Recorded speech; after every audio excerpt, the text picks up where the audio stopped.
Stuck in the rain in a traffic jam, man. What's on your mind?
You're hazy on the notion of a scab.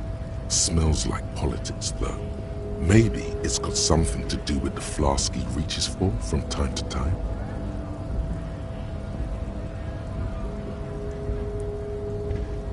A kind of a worm, content with mere survival.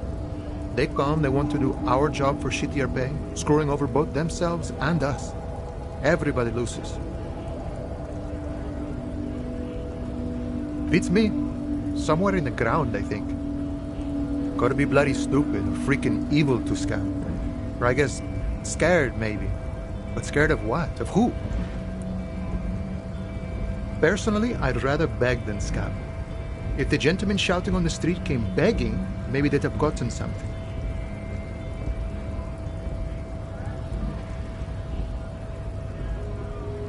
We've explained the matters, but they don't listen.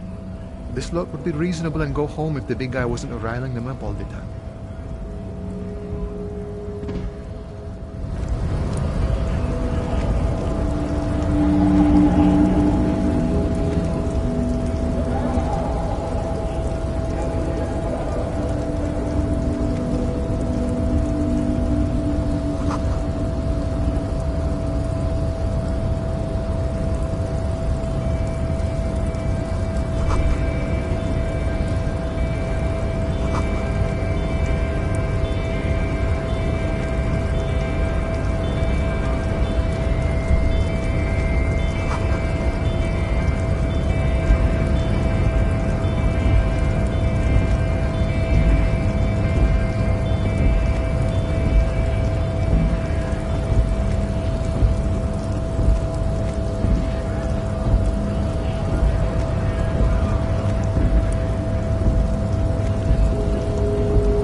Kuno care?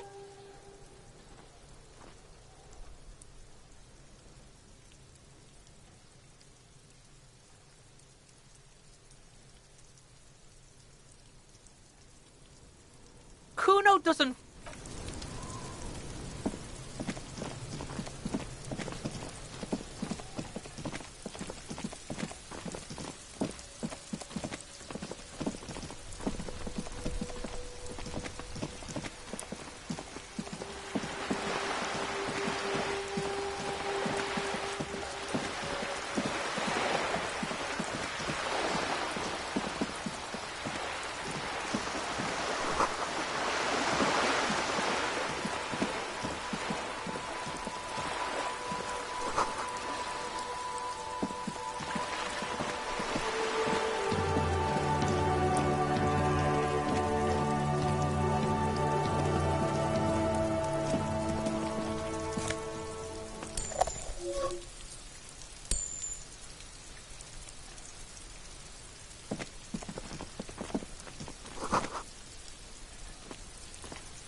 Hey, what's that noise down there?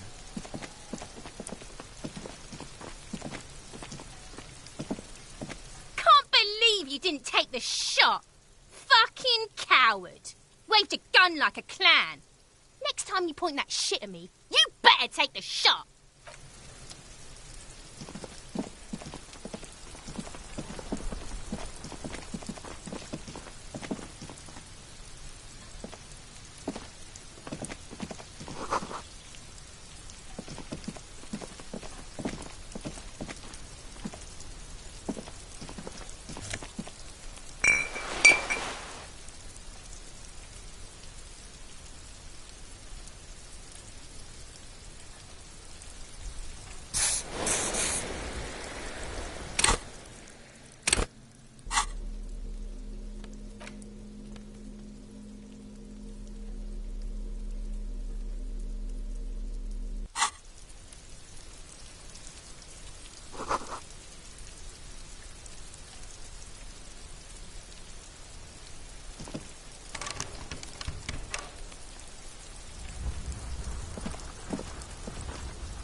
There must be another way to do anything. I can't get involved in this.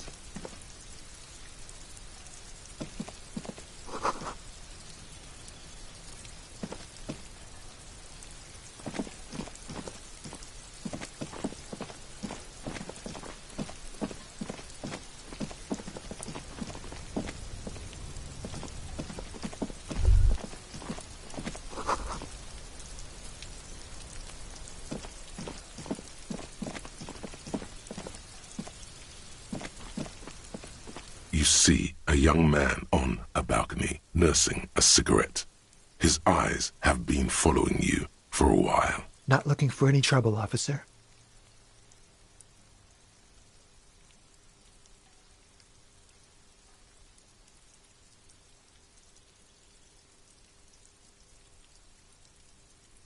I don't want to be seen talking to the gendarmerie, if that's okay.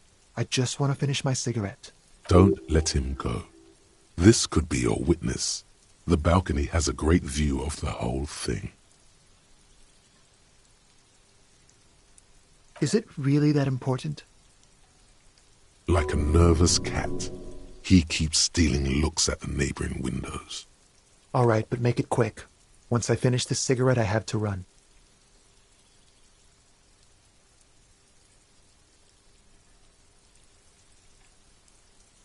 I can tell that you finally got him down. Thank you. It was quite a disturbing sight, even by Martinet's standards. What were you doing last Sunday? Oh. You already asked me that, didn't you? Wait, is someone else investigating the lynching?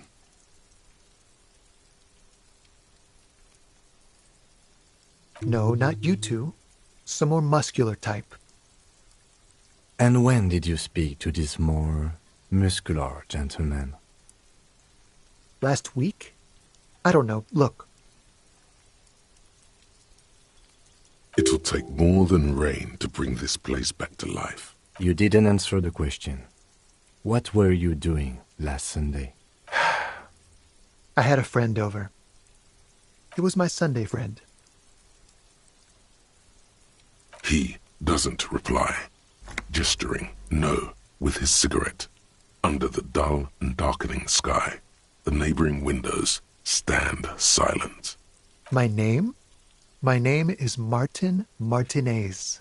That's definitely not his real name. No, of course not. Could you please lower your voice? No. We won't. Now, if you'll excuse me, I really need to get going.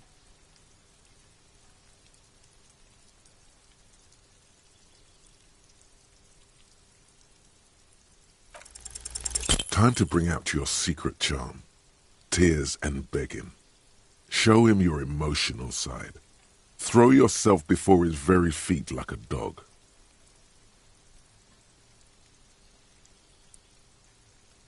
No, for God's sake, I don't want you to cry. Listen, I really have to go. Good luck with the investigation.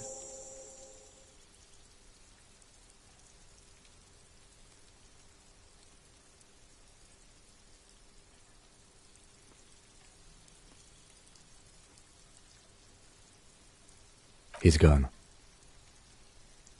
No point in running. Tenements like these often have multiple exits. If he doesn't want to talk to us, then he'll know how to hide himself.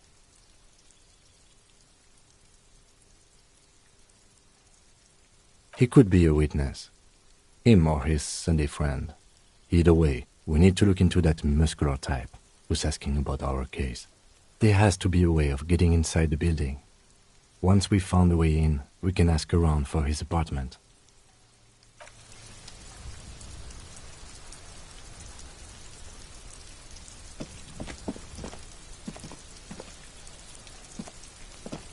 We should think about calling it a day, maybe. The nights are still miserably cold this time of year. We should take care of that, then. Let's talk to him anyway. An officer of the RCM shouldn't be sleeping in the street. We'll figure something out. Though he finds this situation frustrating, he is doing his best to not make you feel any worse than you already do.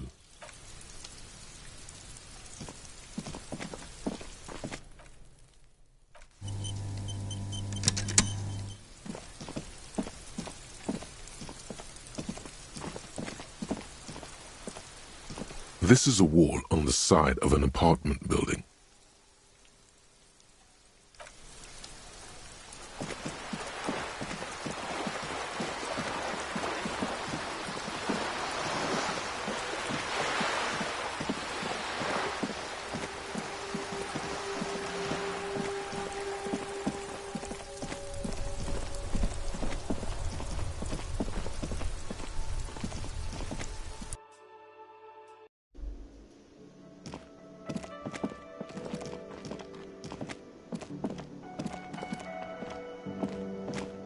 Can I help you? Yes, have you got it? Does that arrangement include you paying me what we already agreed you owe me?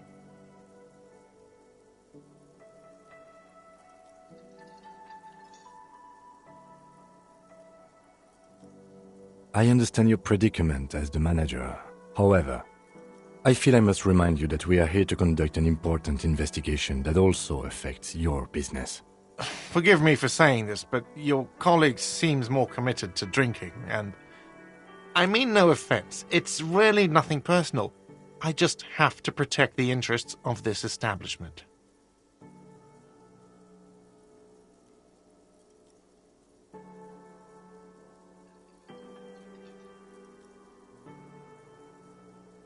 Not until you bring me the money. Okay, I might have something in my motor carriage we can use when you're done here.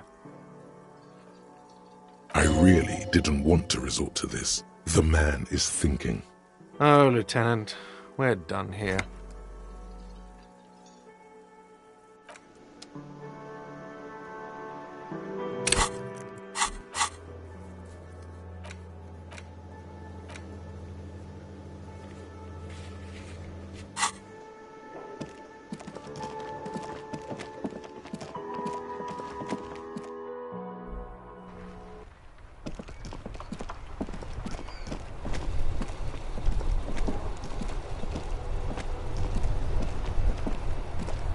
Inside, you see a set of steering levers, a radio microphone, a pull-out toolbox, and the soft glow of the fuel preheater gauge. I have something here we could sell. Look in the back, in the suspect transport enclosure. Transport enclosure? Regular people just call it the cage. The cage at the back of the motor carriage looks rather uncomfortable. 4 shiny hubcaps are stacked against the seat. Their silver edges sparkle in the dark. I confiscated these 4 a little while back. We can take them to the pawn shop down by the Martinez Canal. There are spinner hubcaps, frivolous things you put on your wheels. When the wheels come to a stop, the caps keep on spinning. There's no real use for them, it's just for vanity. A couple of weeks ago, I stopped a young man for going slower than the speed of traffic. Turns out he was some coalition official's son and high. I took them and arrested him for driving under the influence.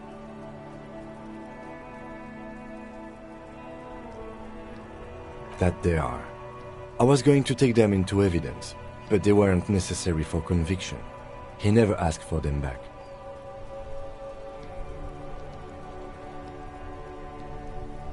No, that would be silly.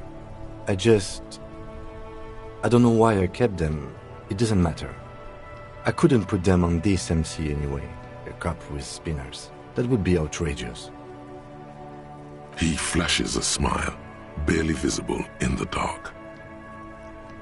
As I said, they are useless anyway. I should have remembered I have these earlier. But thank you. Yes, there's one 100 meters south of here. I think it's called Roy's Nest or something. If I'm not mistaken, it should be open late. Items that can be pawned at Bird's Nest Roy's appear in your inventory under the Items tab. You can pawn these items when talking to Roy. The lieutenant nods as you take the spinners.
You see rows of toy soldiers guarding the rest of the trinkets displayed on the table. Some on horseback, others in rags, others yet in bright blue uniforms. All are stern and unyielding in their duty. Try to find something pretty and cool here, then use it to win her back. Yes. Buy something nice. A figurine.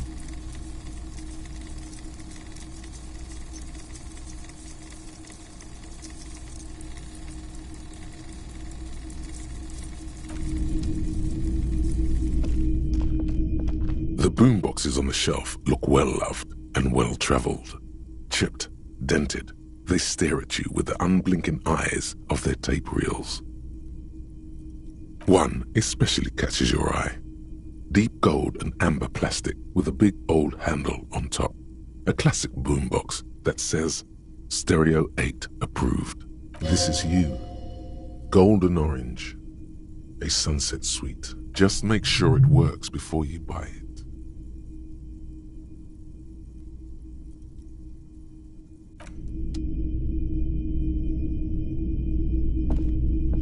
A typical Martinez streetlight sits among assorted floor and table lamps.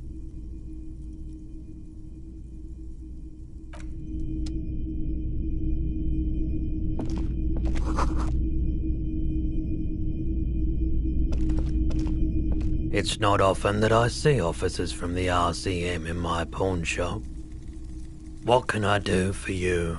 His courtesy is not insincere, but he prefers being alone with his projector, just watching the movement of light across the walls of the shop.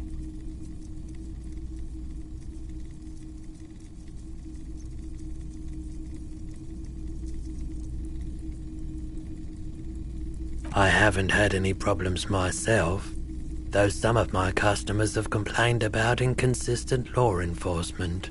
Who are your customers usually? All kinds of people come through here. Locals, travellers, people looking for a deal, people looking for a keepsake, people who are terminally bored. As you can see, I have a wide selection of goods for everyone to choose from. It keeps me entertained.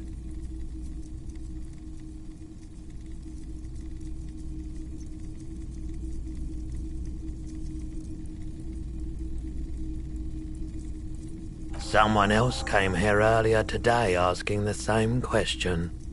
I promptly sold her the gun you pawned a couple days back. This is a pawn shop, and it did feel as if you've met before. Oh God. The lieutenant shifts from one foot to another, alert.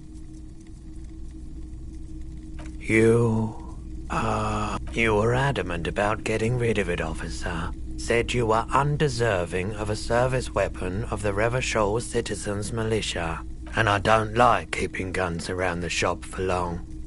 Off-the-charts photon emissions, the unhealthy kind. He's not telling you the whole story. It seems he's trying to spare you.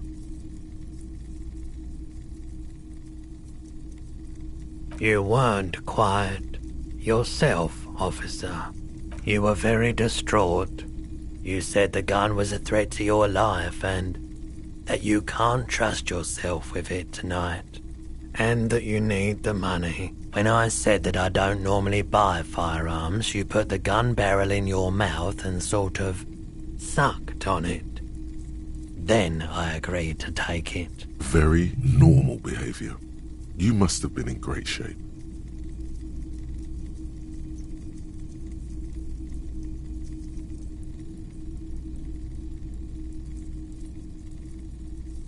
$15 real. The lieutenant looks from you to Roy, and then back to you. It's clear that he hopes this tableau might still turn out to be a bad dream. It's not, though. This has got to be the most. Wow.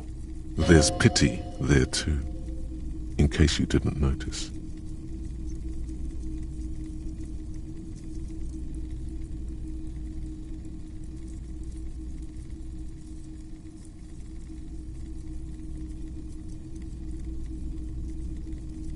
No apologies necessary, officer. She didn't seem like a policeman, although she kept referring to herself as a pig, which was odd. I found her interest in the gun a bit obsessive, but I was just happy to get rid of it, and of her. Truth be told, she was terrifying. Right, so let me get this right.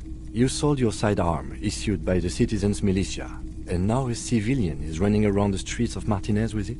Miraculously, his face does not reveal what's happening inside.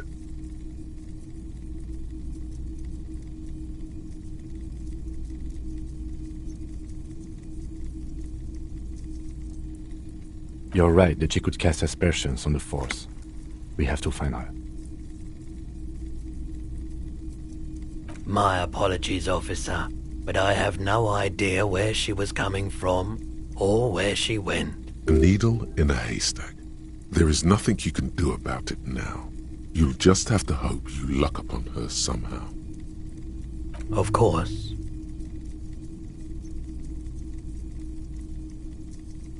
Yes, we'd like to sell these hubcaps. Roy takes the hubcaps from the lieutenant and inspects them. The spinners appear iridescent in the dancing light of his pawn shop. Yes, these are very, very good. Did you defraud some foreign prince for them? Jump-a-mesque banger? No matter. I'll give you 200 real. No one was defrauded or jumped, I assure you. Of course, I meant no offense. 200 real for you, officer. Delightful doing business with you. Do come again. Thank you. Here's the 130 real you need for your bill. Do not waste it. The rest is for him, to compensate for the pain of being separated from his radiant spinners. The windfall is a small consolation. Anything else you're thinking of selling?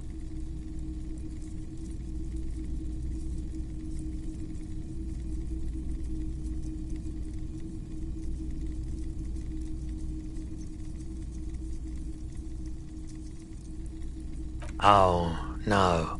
I don't like those kinds of objects. No sale. Aphotic paths, counter-radiance networks, anti-magnetism. It's darkness. That's all I know. Sell me something lighter. You have absolutely no idea what aphotic paths are, but the tattoos on the man are not that. Another time, perhaps.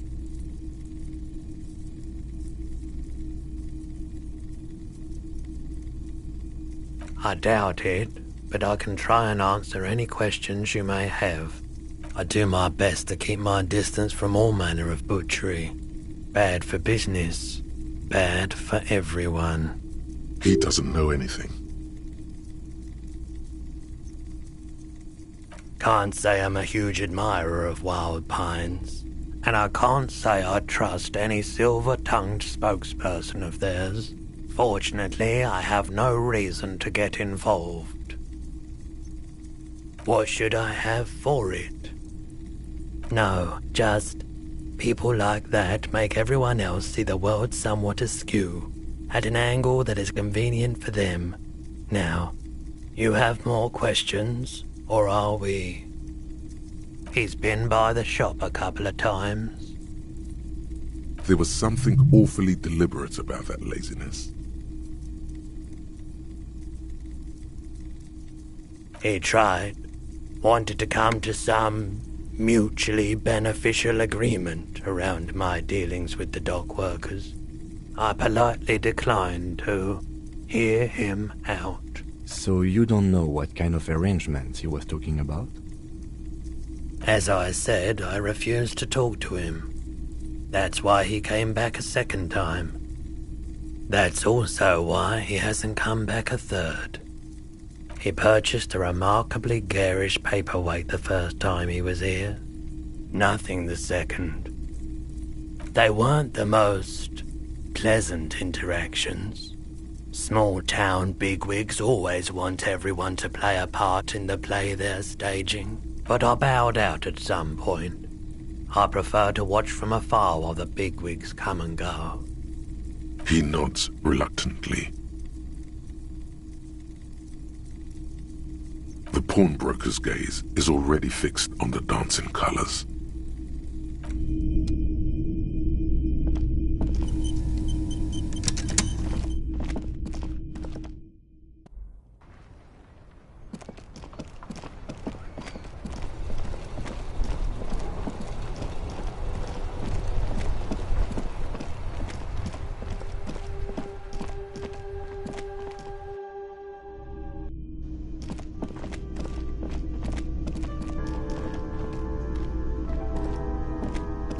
Can I help you? Yes, have you got it? Well?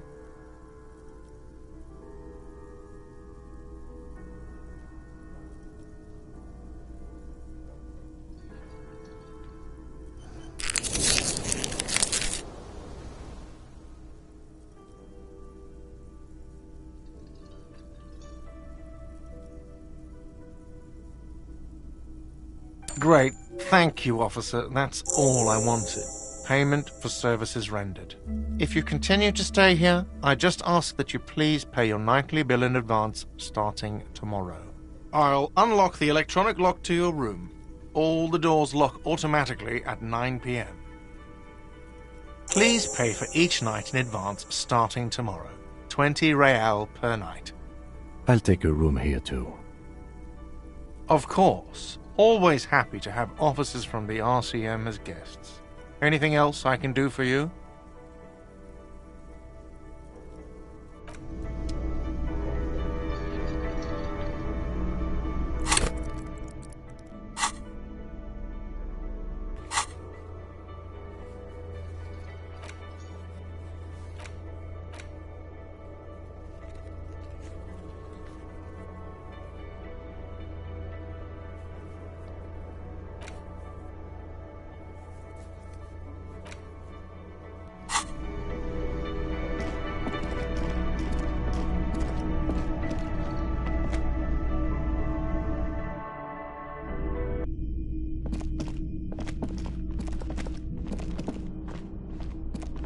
This is the door to the room you redecorated.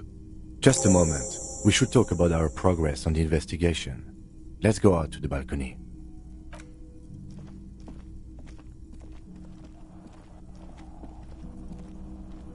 The air outside is brisk.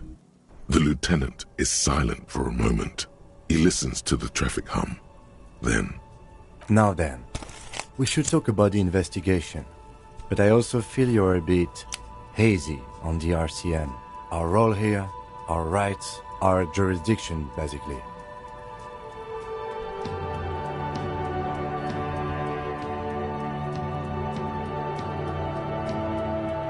They're quite limited, actually.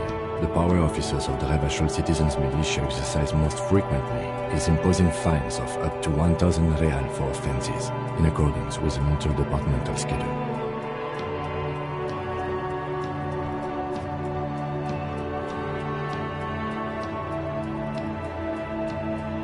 We can arrest people, of course, but rather than bringing someone in directly, it's preferable to serve a station call slip. It prevents confusion and overcrowding.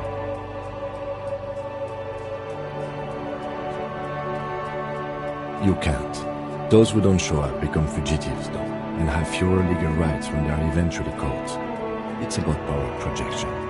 Thus far, they seem to mostly show up. As you may have gathered from the fact that we are expected to carry a record of our kills, like the one in the watermarks, we are permitted to use whatever force is necessary, and strongly admonished not to abuse that power.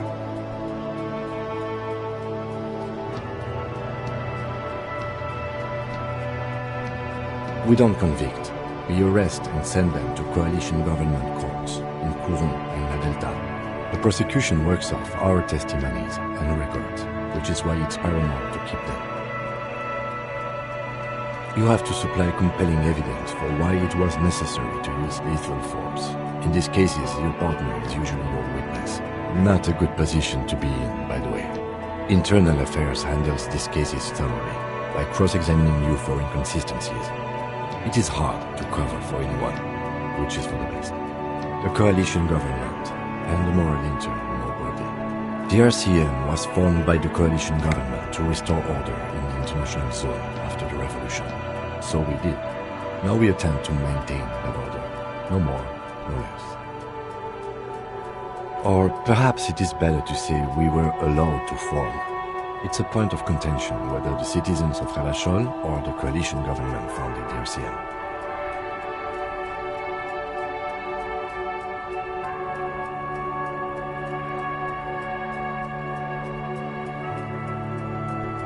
Be sentimental if you like. Either way, the moral intern leases us the right to keep the peace in this city. and they will take it away if we misuse it. Or if they think you do.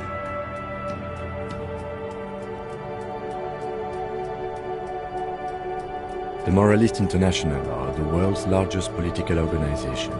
You know who they are. They have been running this place after the revolution failed.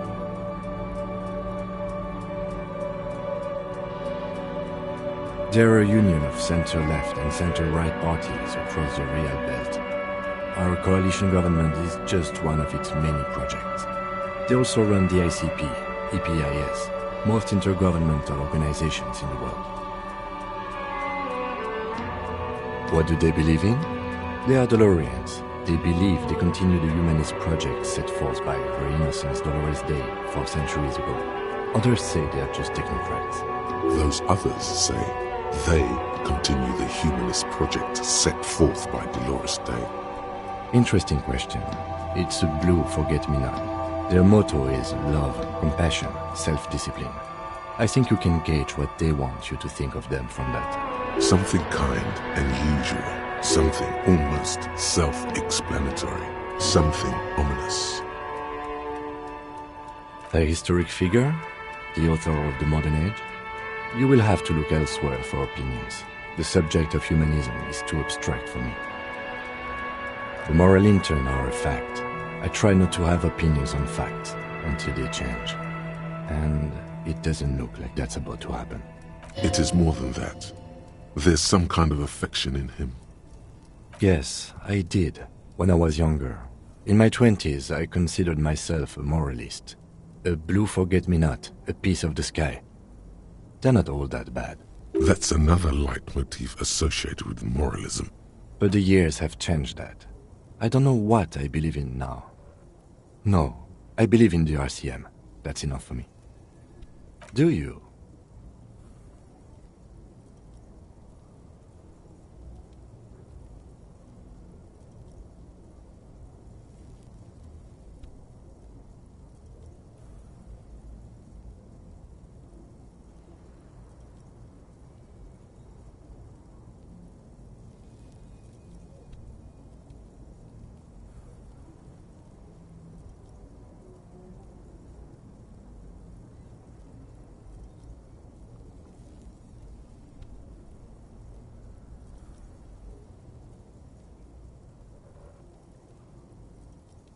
In fact, we would need them even if you didn't think that way.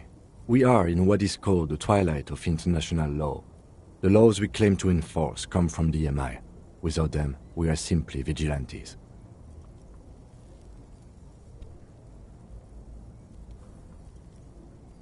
Sadly, it is what we already are to the people of Martinez, most of them at least, especially the Union. Vigilantes. I expect our job here to prove quite challenging. I have a cigarette every night when I go over my notes. It's something of a ritual. Oh man, he looks so devastatingly cool with that cigarette.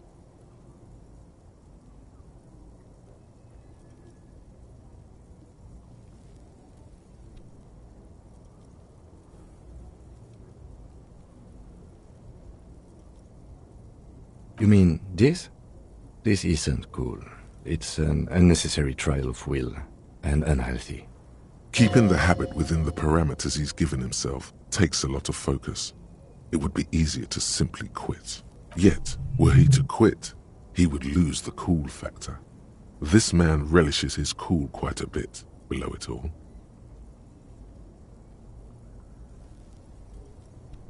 Yes, it's been a long and eventful day. Well, we inspected the victim's body, so that's good. It was not easily approachable in that state, but we did it. I would say our initial inspection was very thorough, and we have solid leads to follow up on. Then you shot the body down, which was quite the shot.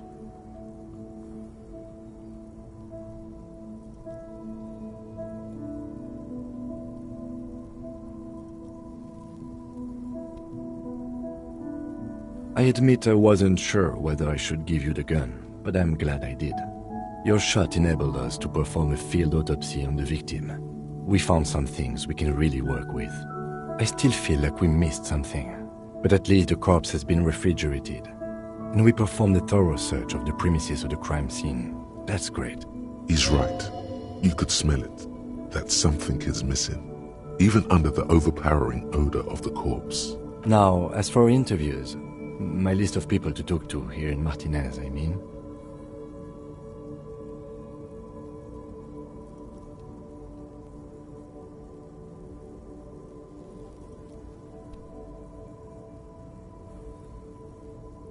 Not always the right people, I'm afraid. We weren't able to find the union leader, Everard Clare, much less interview him. So that's on the to-do list for tomorrow. We didn't talk to the Wild Pines rep. We really must do that tomorrow. Above all, though, today was exhausting. What's with all the running? You run a lot. Is that a standard Precinct 41 practice?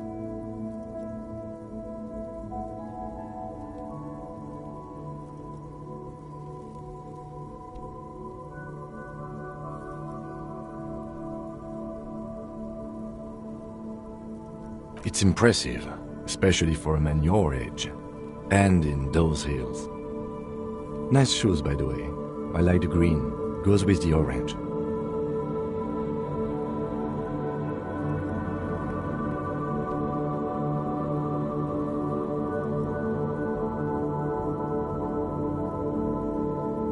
Yeah, it's getting very cold now. Let's go.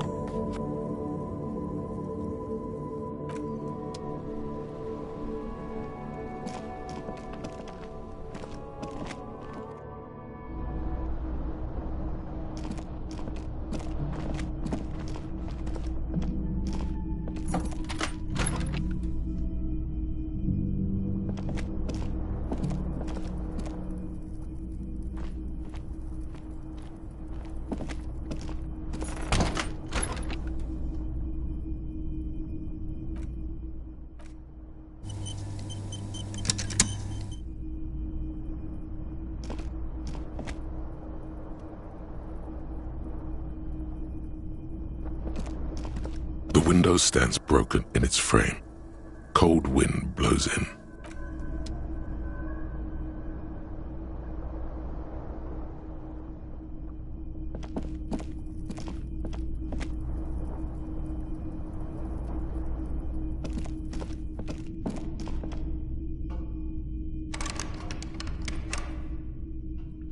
A mirror hangs on the bathroom wall. In it, your face, adorned with the expression.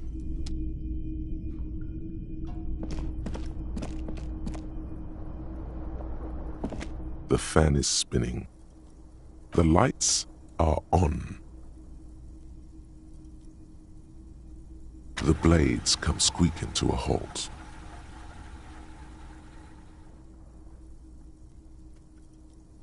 The lights are off again.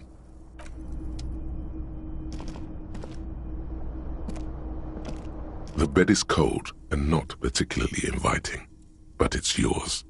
The sheets look awful. The option to go to sleep becomes available every night after 9 p.m.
The bear's eyes are still glowing red.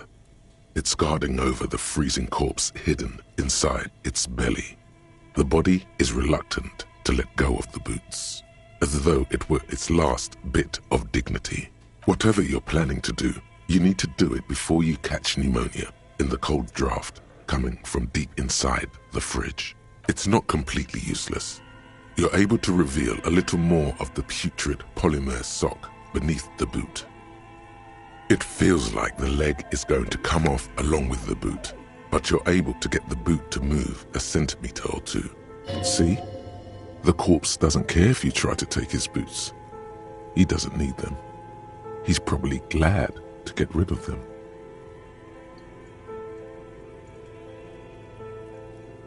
He's too heavy to move by yourself, a great mass of dead muscles, with hoarfrost covering his milky eyes. This is the right method. It takes some time, but eventually the boots come off, with nasty slices of polymer sock stuck to even bigger pieces of skin and rotting flesh. Not good. Let's pin this on the bear. The ice bear tore up his legs with its claws. As for the boots, you can't possibly do anything with them until you've cleaned and disinfected them thoroughly. Yes, these absolutely need to be washed before. The stink is incredible. Didn't the Whirling have a kitchen?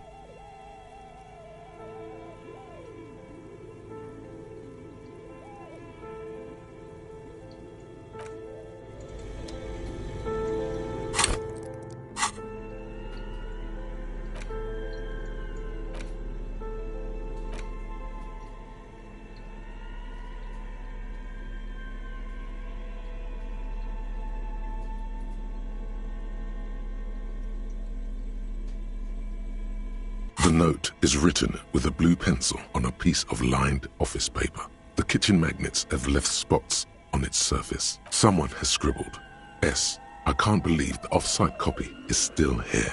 The illiterate ginger kid keeps stealing stuff from the studio, so I had to hide it somewhere safe.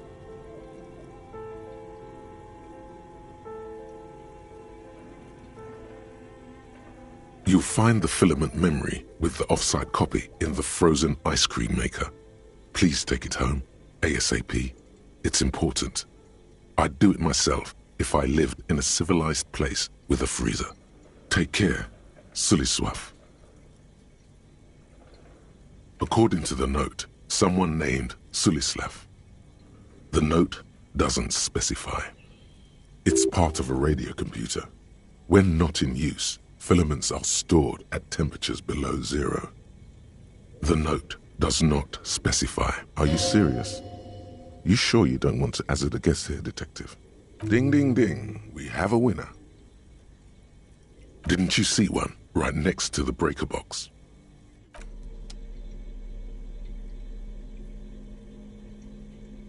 These boots were probably left on the corpse because they were impossible to pull off while it was hanging. They're not exactly pleasant to look at right now, much less smell. Hopefully soon you'll know more about them. The size seems about right. Once you get the foul-smelling flesh gunk out. You've seen too much to be that naive.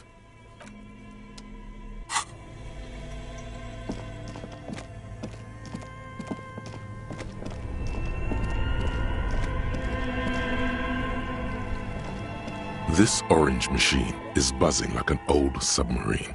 It has a hand-cranked ice cream churner on top and an electric freezer that appears to be frozen shut.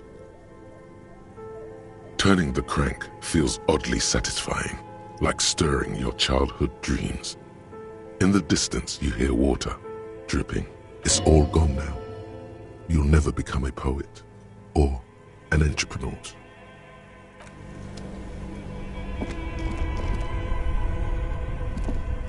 Two cables are plugged into the breaker box. The red one leads to the ice bear fridge and the black one to the ice cream maker near. Something close to you dies with a soft electric purr.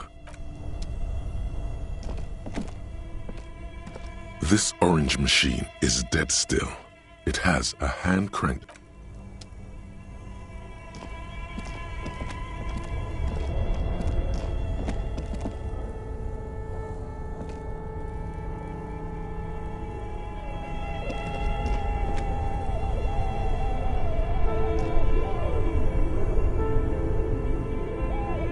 Only the red cable is plugged into the breaker. Somewhere, a machine hums up.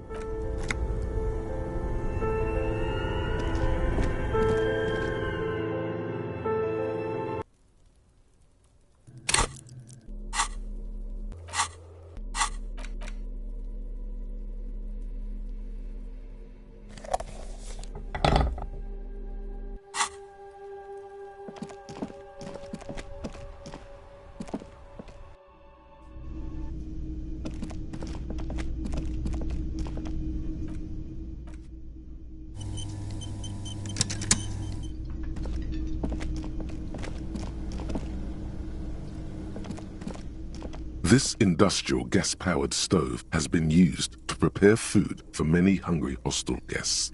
There are several pots and pans on hand. A commercial pot draws your attention. It's very large, gigantic even. It could be used to make enough stew to feed an entire city, and also to boil a putrid pair of death boots. There is a variety of soaps and bleaches in the cabinet to the left of the stove. There is also a bottle of white vinegar in the cabinet next to the fridge. It's bad with those boots. Don't be stingy now.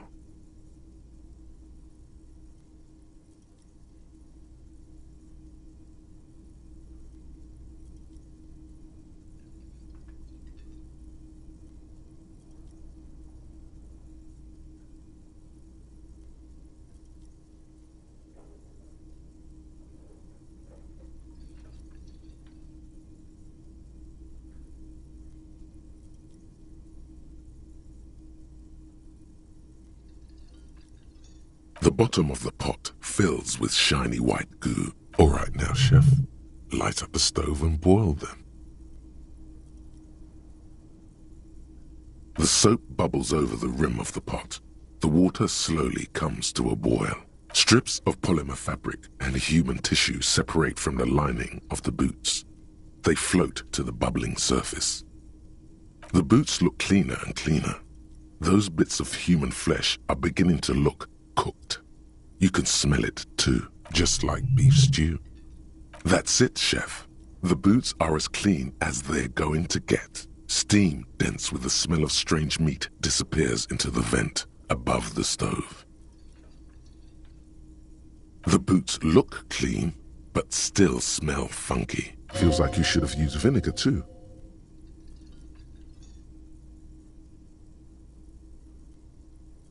The strong vinegar odor forces you to take a few steps back from the stove. The whole kitchen now smells like white vinegar, but maybe your boots won't smell like a corpse. A pair of real beauties. The boots are shiny, hot, and reek of vinegar. Just perfect.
The bed is cold and not particularly inviting, but it's yours. The sheets look awful. The sheets feel at once coarse and clammy against your skin. The bed sags beneath your weight as you stretch out and finally close your eyes. And then sleep. And then sleep doesn't come. Obviously, you're in bed with your eyes closed, but it's not happening. Maybe it's the bed's fault. Its synthetic filling has separated into hard lumps. The pillowcase smells oddly. It barely covers your toes, stretching over your soft belly. This is your body here, intimate and warm, breathing. Under your thrumming eyelids, you see a dizzying array of colors. You won't get off this carousel quite so easily. It's a little better. Colors, scenes, and half-formed phrases still litter your mind. Part of you is still trying to solve the case, isn't it? Your breathing steadies. A great silence washes over you until your eyelids twitch in your sleep and images start forming.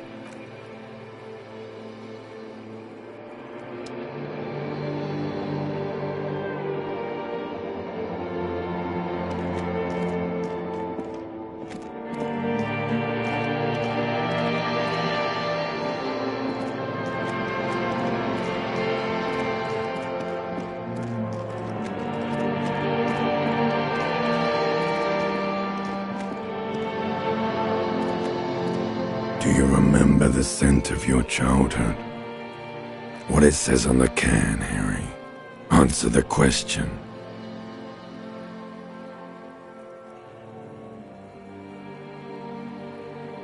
Do you remember your wife's hand on your face?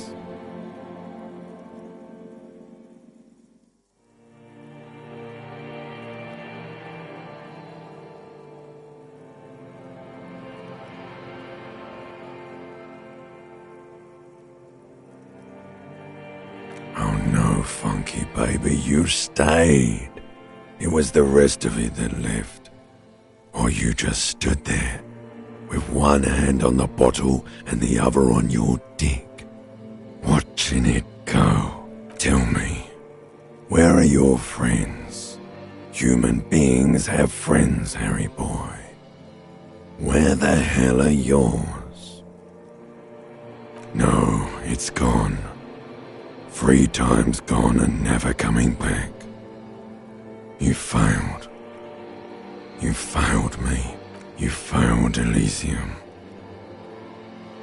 Everything. The pale and the useless. On the surface. The outer magnetosphere. Burning, furious truth. 8,000 years of written history. You really dropped the ball, Harry. 4.6 billion people. And you failed every single one of them. You really fucked up. No, Harry. You were just talking to yourself. That's all you ever do. Even in your dreams. And the act is wearing thin. The spots of the disco ball fade around you. You'll be back in those cold snakeskins in no time. Sweating up the bed. Stinky boy. You're not coming back from shit. Thrashing around in that high conductivity state of yours. Bumping into things and acting like a clown. Who are you kidding? You're trying to what? I can't hear you. This is just a word dream now. Jumbled up garbage. The pictures are gone. The bed rises to meet you. A thin, sleep-like state. More glass than velvet, grinding in your head. So something is wrong. Sleep shouldn't be this bad, this dry, this unnourishing. There's something wrong with your thoughts. Some kind of new type of hangover. Oh yes, party boy, and it's worse than the one before. Just think of the shit you saw. Here it comes too, so soon already. A silent alarm goes off in your head like clockwork, barely let you sleep at all. Time to get those clothes on, Harry. Time to go to work in the shit factory.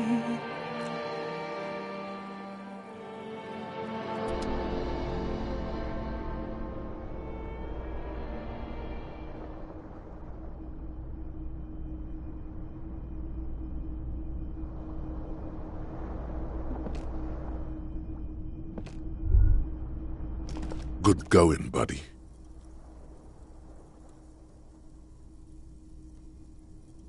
Oh, just a dream.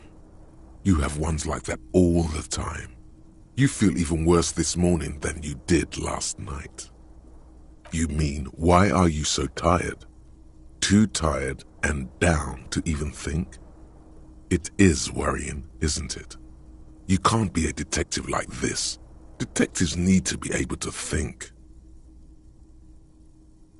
It's just that your heart has finally pumped all the speed out of your system, Buster. Time to get some more. You're too weak to say no now. Waking up is the worst part. Maybe somewhere down the line you could decline.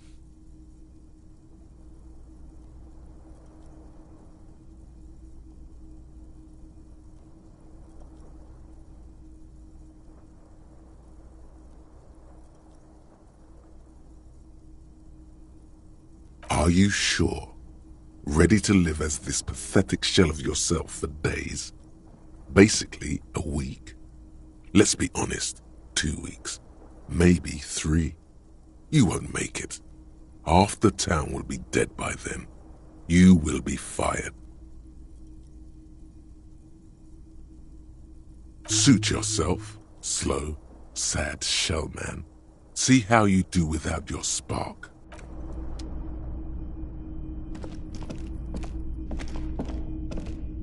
A mirror hangs on the bathroom wall. In it, your face.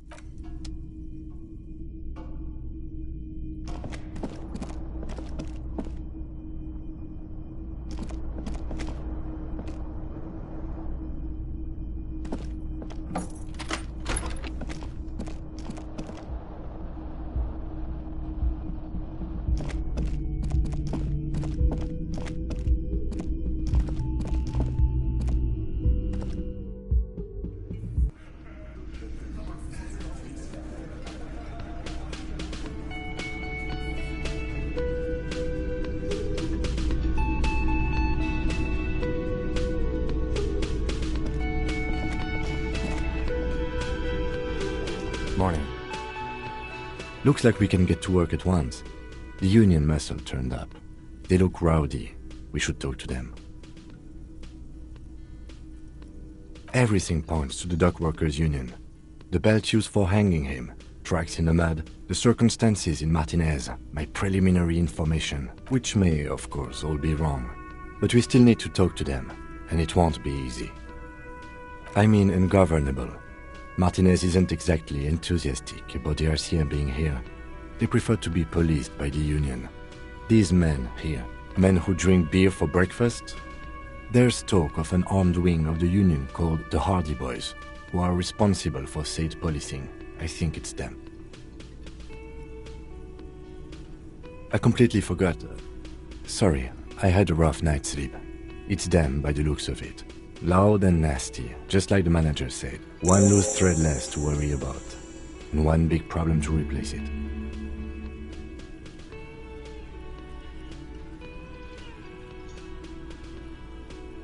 That would just escalate tensions. No captain would sign off on it. Solving one murder isn't worth a conflict between the RCM and the Debarders Union. In fact, even the death of 2 detectives might not warrant an all-out war. So let's keep a cool head, okay? One more thing before we do. We don't have to talk to them immediately. We can walk right past them, continue with our business. Good. A power move. Purposefully concentrate on something else first. Yeah, streetwise. Zoom right past. Do it on your own terms. But aren't you curious to know what they have to say about the murder? They're in no hurry to leave. They think they own the place. Anyway, I leave that choice to you. Whatever you decide is fine by me.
Just a moment, officer.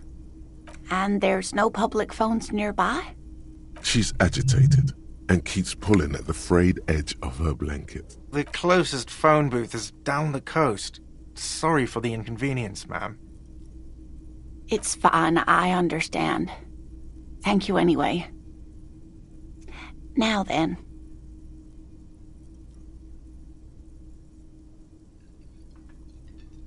Please don't trouble yourself about me, sweetie. I was just hoping to make a call, but the Whirling's phone line isn't working. The union office probably has a phone, but I can't really get there or to the phone booth down the coast. And Gary's phone is dead, too. The manager was vague about it. Why would he be vague? This is something to look into later. Ask God, maybe. Lieutenant Kitsuragi, may I ask what you needed to use the phone for, madame? To let the young woman who's house-sitting for us know that we may be delayed. Morel, my husband, and our friend Gary were supposed to get back by Monday night, but they're still missing, and I haven't heard from them. I was also hoping she'd heard from Morel. Oh, forgive me for not introducing myself. My name is Lena. My husband and I are staying with our friend Gary just down the street, but I come here for tea when they're away. A little missing persons puzzle might just be the thing to take your mind off the hangover. That's just it. This isn't like him at all. He always plans his expeditions so carefully. But you have more important things to worry about.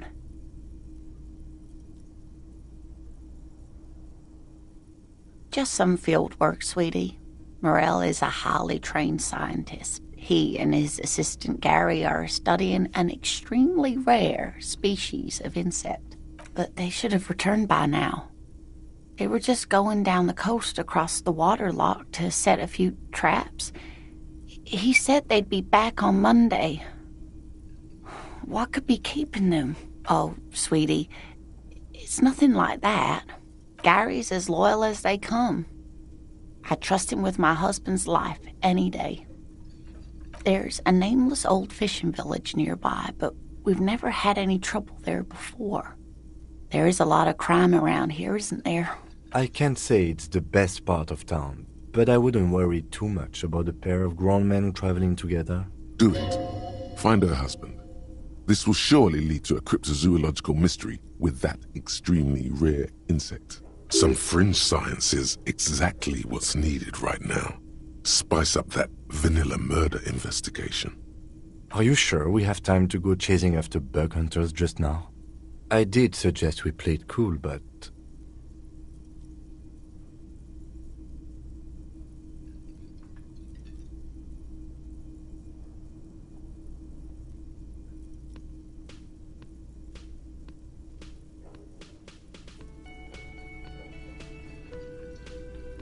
A sigh.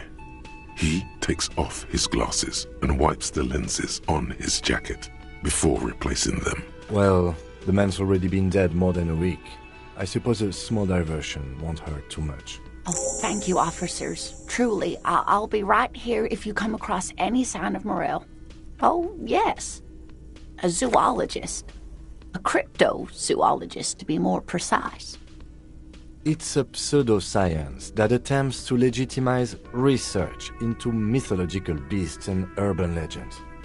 That's one opinion, yes.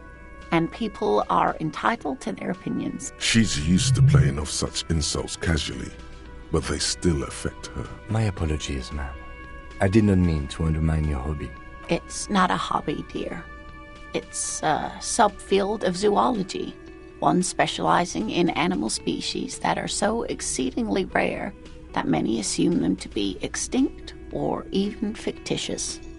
Searching for such species called cryptids is difficult and often thankless, and frankly, many scientists are too lazy to do it. Universities these days are rarely interested in supporting real research.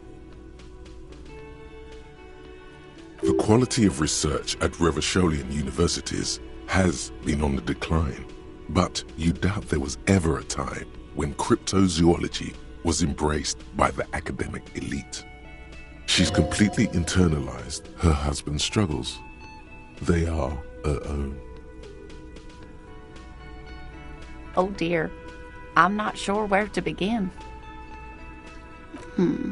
Well, his expression is slightly grumpy, but his eyes are always bright and curious, like a small boy's.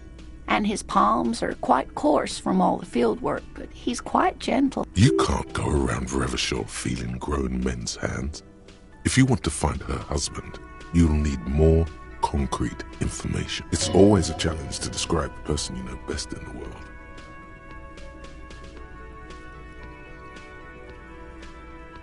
Oh, well, he's a bit shorter than you, but with a larger frame, and he has longish white hair, usually a bit uncombed. You might say wild, even. The lieutenant pulls out his notebook and begins jotting down the woman's description. One other thing, he'll likely have all kinds of field gear on him, even if he's not out in the reeds, you know, just in case. We'll be celebrating our 16th anniversary this autumn. Not the most numerically satisfying anniversary, but I like the less obvious milestones even more somehow. Via dating agency, I'm ashamed to say. I was looking to get back into the scene after recovering from my accident, and he'd just divorced. We hit it off, and, well, here we are. She's skipping over some important parts. Perhaps you'll find out more later. I hope I've been useful. Oh, sweetie, it's fascinating. But I shouldn't bore you with entomological minutiae. The lieutenant gives you a sideways glance. Well, it's a phasmid, technically, but... Ah yes, Phasmatodia. A diverse group of insects whose bodies resemble twigs, leaves, that sort of thing. Ghost insects, colloquially. Oh yeah. Here comes the interesting. Where other phasmids imitate sticks or leaves, this one's a living reed. It disguises itself among the reeds here on the Insulindian coast, hence its name, the Insulindian phasmid. Perhaps you'll end up co-discovering the phasmid with us, officers. I knew it. We're gonna be chasing made-up insects with cryptozoologists. It's not made up, officer. I can assure you. It's simply elusive, so much so that most establishment zoologists doubt it exists at all. Well, some teenagers making out in the reeds saw one. They didn't know what it was, of course, but there was a brief article in a local newspaper about their encounter with a ghost insect that looks like the reeds. Gary sent us the clipping. Of course, most phasmid sightings turn out to be false alarms, but their description matched the Insulindian phasmid perfectly, and they didn't even know what they were looking at. Enthusiasm has wiped the worry from her face. Her eyes sparkle behind her glasses. I suppose I have something of a personal connection to the Insulindian phasmid. All scientists have their little hobby horses. Not at all. Why else would it hide itself so carefully? Oh, I doubt it. No one gets into cryptozoology for the money, sweetie. Yes, it can blend in almost perfectly among the reeds. It's how it stayed hidden all these years. Centuries, even. Oh, dear. I'm afraid I'm not explaining this very well. It is very special. Morel can explain it all much better. I wish you could hear him describe it. Then you'd understand, I'm sure.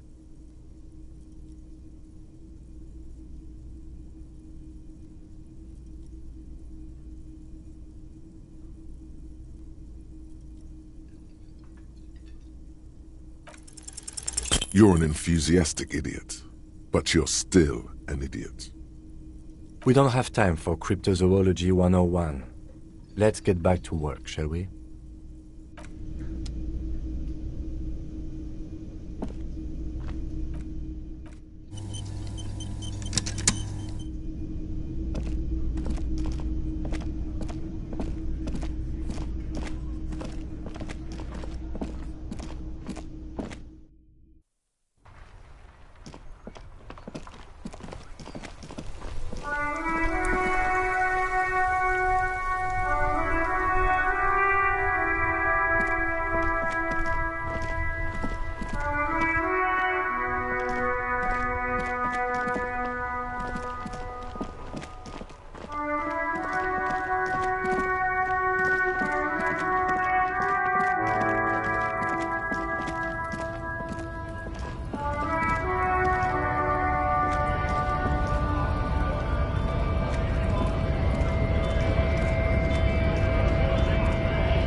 have a right to work!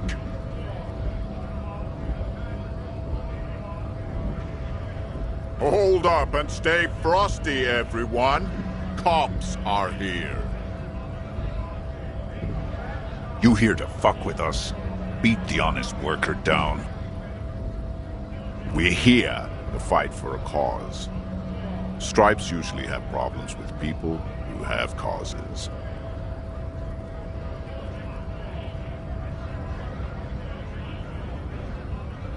Good. We're fighting for a cause here. Right to work! Right to work! Besides, we're not that different. It helps if people see us talking, cops and strikebreakers together. Shows authorities are on our side. Builds confidence.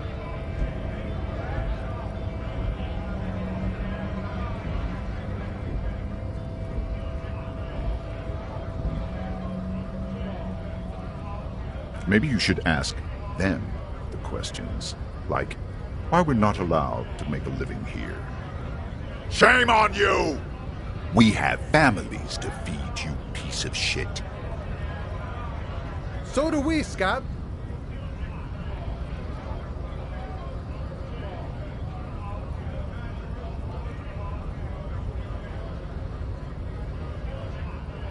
We were promised work. We'd be in there, working, if the bastards hadn't shut the gates.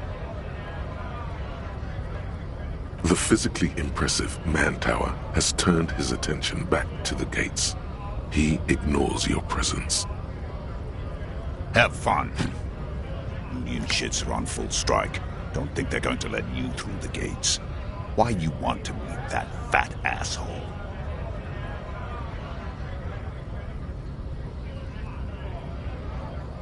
I know nothing about a murder. The mention of a killing sends a barely noticeable shiver of tenseness through him. Interesting. What are you talking about? I'm not tense. Yes, he's tense. Right to work! It's shameful. Cops doing nothing. You should bring backup. Open up the gates for us. Blockading gainful employment for workers is a crime. We are not picking a side in this just yet, sir. Pity. Let us work!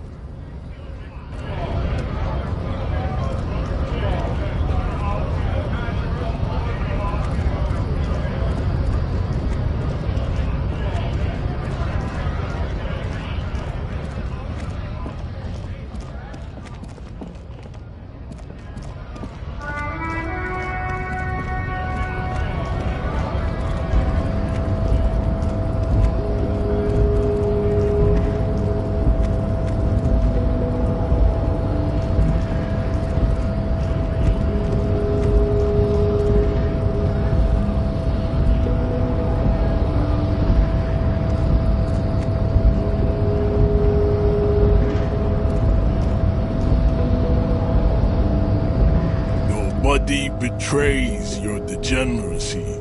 Yeah, Measurehead. His body totally betrays his degeneracy.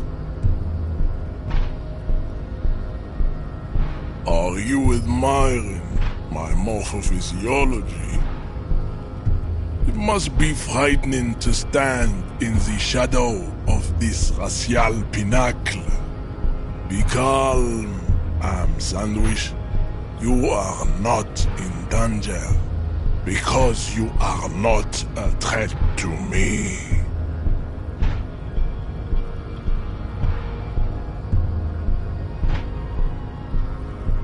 That is precisely the negligence that has led you to succumb to Al Ghul. You reek of it. An invisible sword of Al Ghul emerges from your throat. You cannot see it, but others can. It is making the woman in my company sick.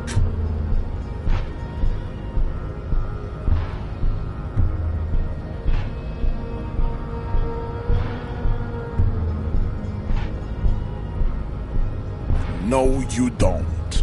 You need to get another drink. Occidental Haplogroup B4 is done giving orders around here. The influence of the ham sandwich race is waning. Does this remind you of someone? The guy down there?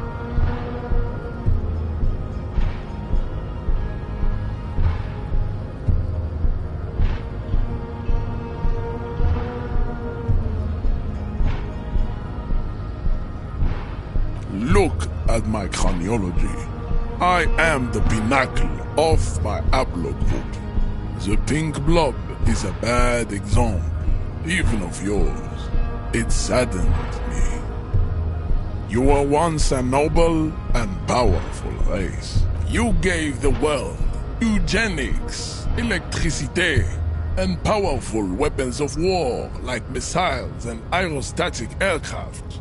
You made great gains in metallurgy, race theory, and statecraft. You dominated lesser cultures, like the deformed Hemians and the inexplicably potato-obsessed Quakers. But now your ascent to the genetic summit has halted. You are obsessed with sadness and with frivolous pop culture. You will be superseded. Isn't that right, babe? It is, baby, yeah. You know it. There is a button right behind him, just out of reach. It must be the one that opens the door to the harbor.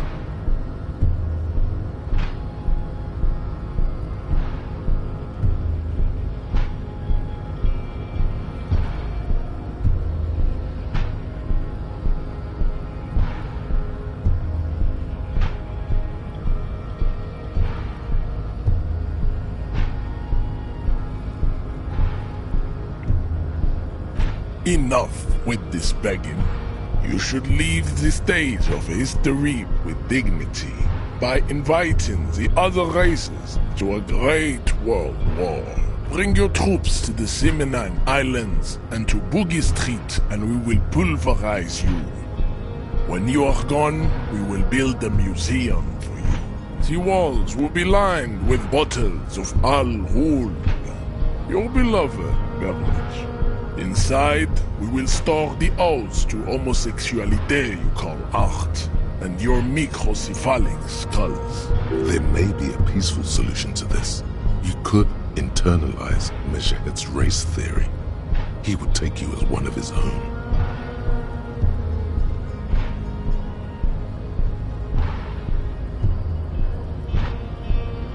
Well, not as such. What you do with the mastery of advanced race theory is up to you. You could reject the findings, sure, or accept them and become an advanced racist.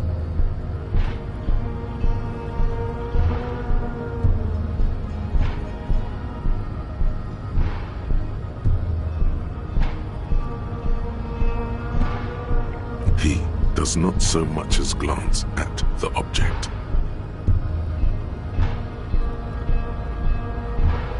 Stop showing me your pathetic cup. I have no interest in it. He had nothing to do with it. Don't be vulgar. White or not has got little to do with this.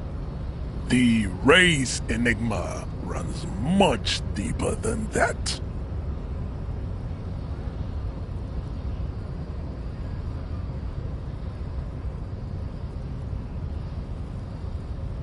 Mr. Clare is a man of vision and means.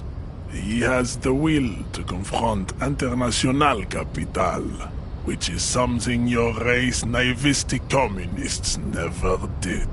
Also, to serve is noble.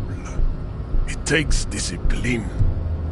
Your petulant individualism has only contributed to your race failure. It is lax and moronic.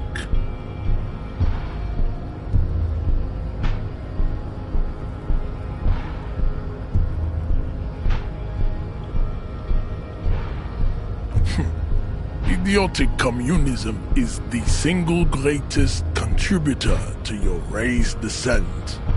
Everywhere around you, the fruits of its failure to challenge the world order.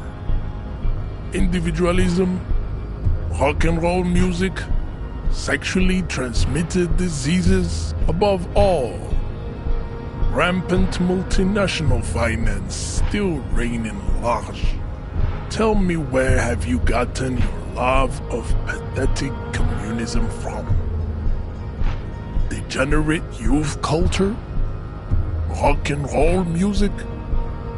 Offshoots of the Seminoles people invented disco while having sex under the influence of cocaine.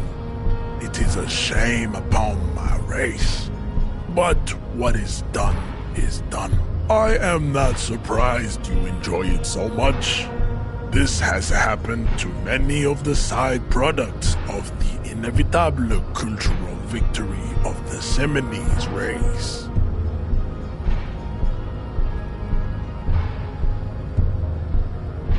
What you need is to come to terms with extinction and never getting into this harbor. I am not the first line of defense. I am the last. In addition, these so-called Hardy Boys are an effeminate clique of bodybuilders. Their company is spiritually degrading. You pick up on something artificial in his tone, like he's putting on an act. This is unlike him. He is usually more himself.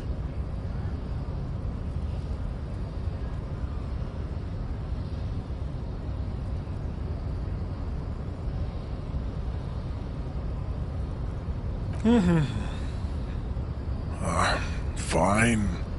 They have recently fallen under the influence of a possibly sexually perverted female vagrant and a narcotics peddler. It's shameful. Find out for yourself. Endomorphic blob. Interesting.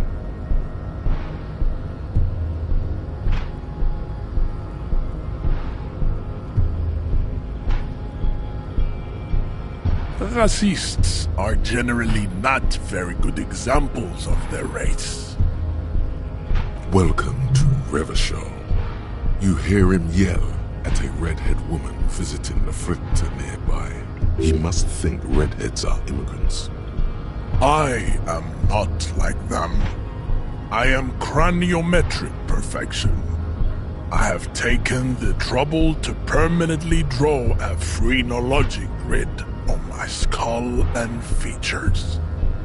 This should dispel any doubt. The drawings are precise and look true to their pseudo-scientific ambitions.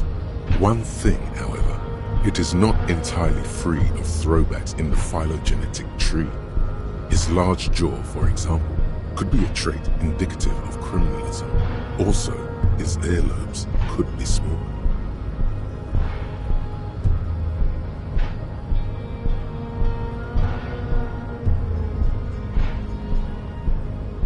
That atavistic stigmata makes pussy say yes plenty. Babe, thanks. But I got this.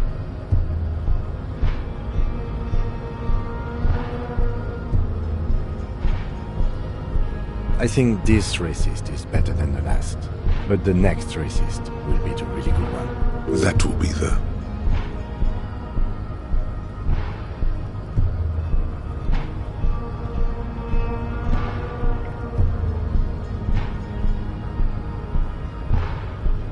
There always is.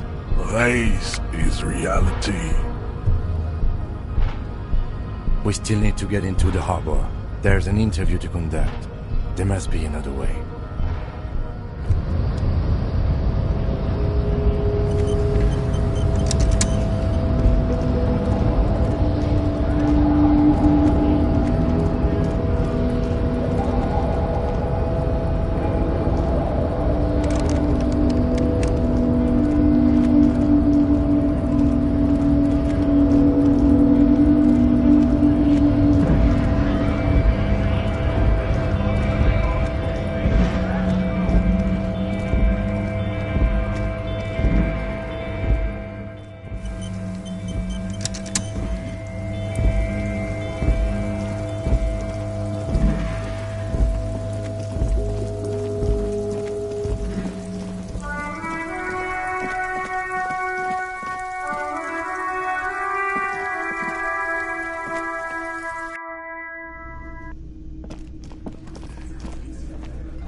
can I help you?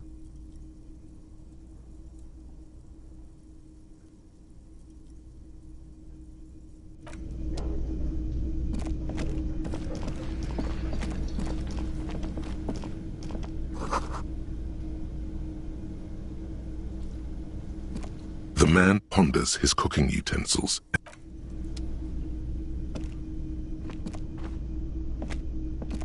You see a heavy stone.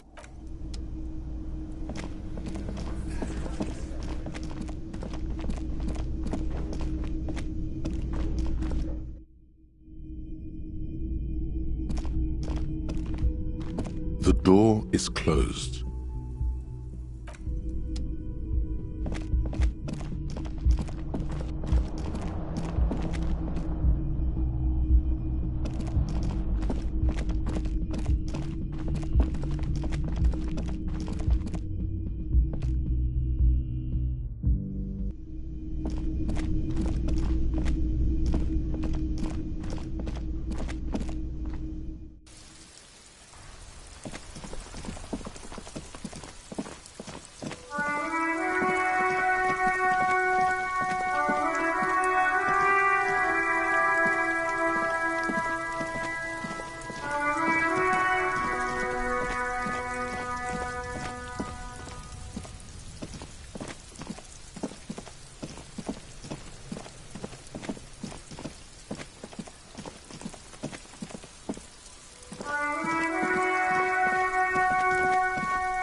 Yes? Hello?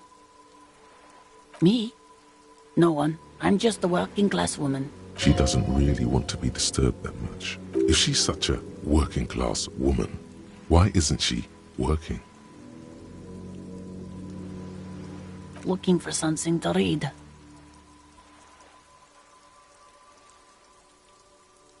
It is. I know you are. Everyone can see that. The rectangles. What with?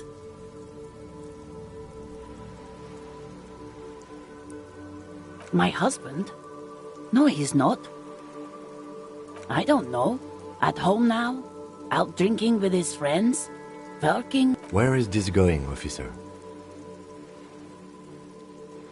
Yes, but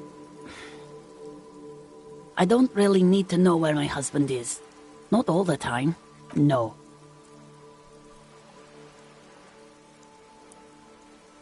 Of course he's not. It's not like he's a pocket watch.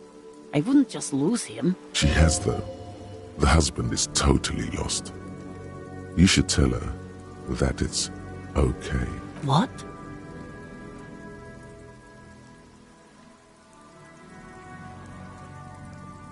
Who said anything about shame? Stop talking down to me. My husband is not missing. But he is. You can feel it. Or maybe it's something else then.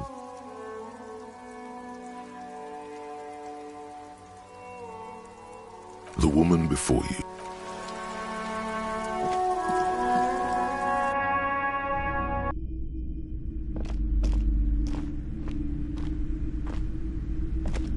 You broke down the back door, the wards, the door. It's all gone now. Dark psychic energy leeching onto my shop.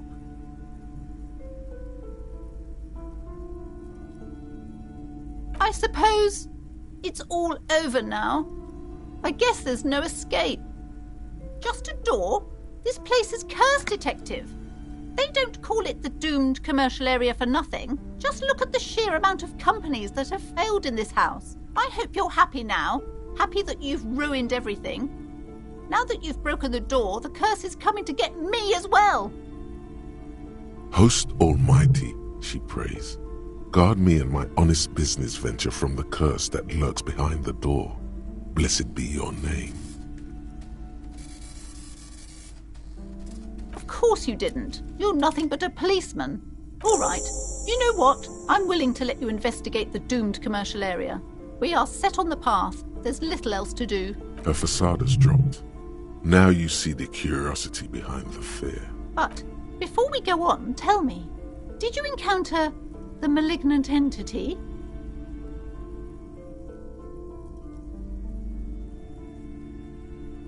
Yes, the malignant entity that lives inside the chimney. It takes the shape of a woman, a witch probably. I've suspected that she knows more about the curse than she lets on ever since I first saw her. Yes, I've heard that. It's enormous. She has barricaded herself behind some metal security curtains upstairs. God knows what she's doing there. Some unnatural magic, I assume. You should go find the entity and ask what happened to all the companies in the building. And do return to me after you've talked to it. I'm quite anxious to know what she has to say about the curse. If you're really interested in cracking this mystery, then we should go back to the furnace. Maybe you could yell into it or something. Make some noise. You'll think of something. You always do. Despite his cool, the lieutenant's interested in solving this mystery, too. Okay, but please, only a few questions. You wouldn't want to disturb the spirits. The curse is so much worse than you could imagine. It's a disease, eating at the very foundation. It's the curse of financial distress, of ruin and bankruptcy. Didn't that curtain just move?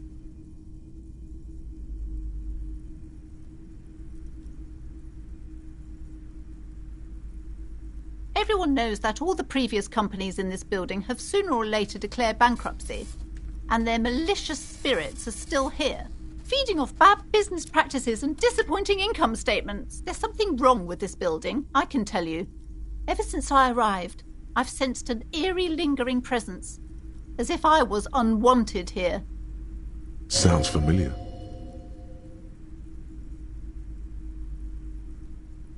Truly so? Perhaps the dark energies are leeching off you. You shouldn't stay in the store too long. It may be dangerous.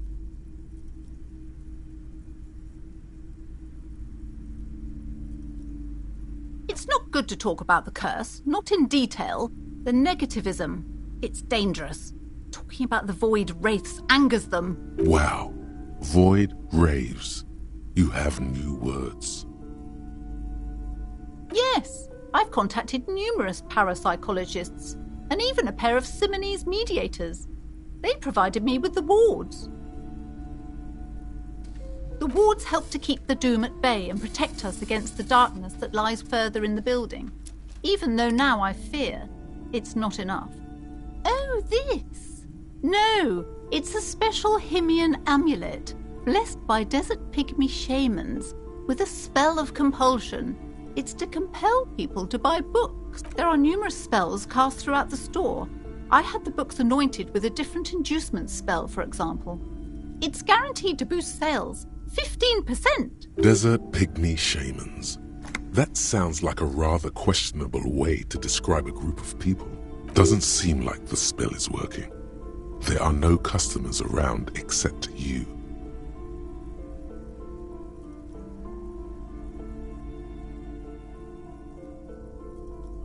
Sir, I am well educated in the commercial and esoteric arts.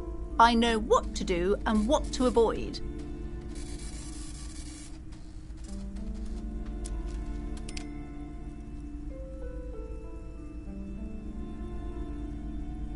Discount my wares? I can see, sir, that you don't value books very highly. Besides, this would only tempt the phantoms of doom. They can sense the desperation, you know. Yes, the Simonese are very crafty, and their wards are extremely powerful. Lesser wards simply won't do here. The woman looks aloof, her features much softer. Occasionally she glances at her daughter's silhouette.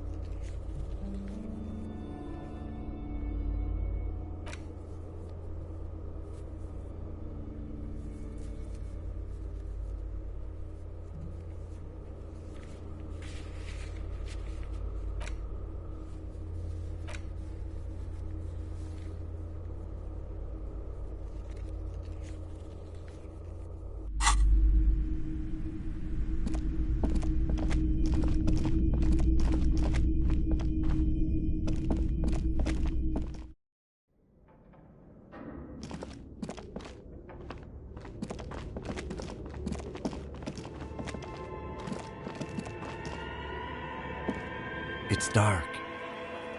And the flashlight works a lot better if you hold it in your hand.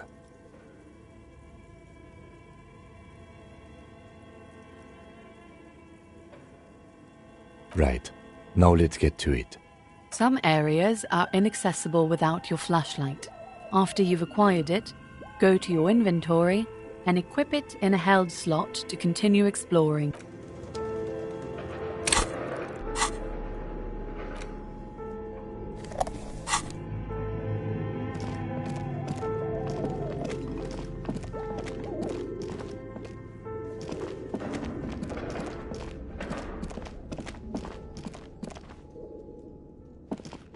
As before, an iron safety curtain curves before your eyes. It covers half the room, blocking the way into a colossal industrial chimney. This is directly above the central furnace in the cellar. The voices probably came from here.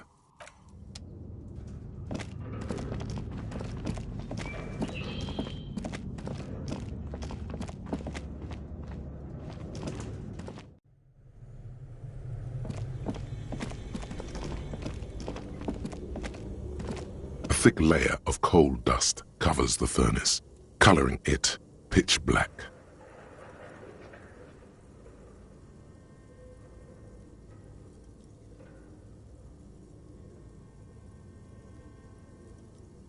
A hollow ring.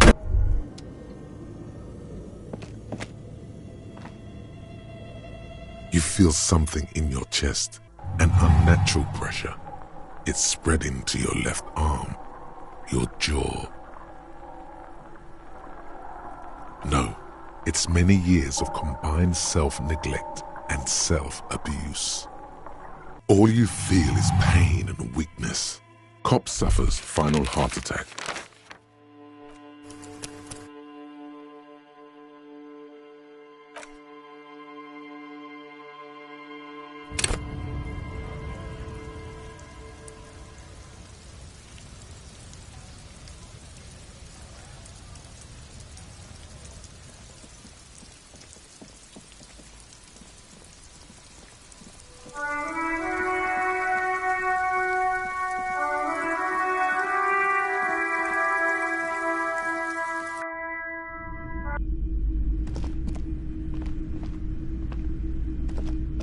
You broke down? The back, I suppose, just a door? I hope you're happy. Host Almighty, she prays. Of course you... All right. Her facade. But before we go on, tell me, did you encounter... Yes, the malignant... Yes, I've some unnatural... If you're really in... Despite his cool, the lieutenant's interested in solving this mystery. Okay, but please, the curse. It's the curse. Didn't that curtain just move? Everyone knows there's something wrong. Sounds familiar. Truly so? Perhaps the dark energies are... It's not good. Wow. Void raves. Yes, the wards help to keep the doom at bay and protect... Oh, there are numerous... Desert Pig doesn't seem like the spell is working. There are no customers around except... Sir, I am well educated in the commercial and esoteric arts. I know what to do and what to avoid.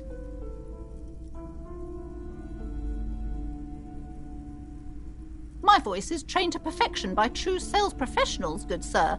I paid good money for those courses, too much money even. Perhaps I should have bought some wards instead.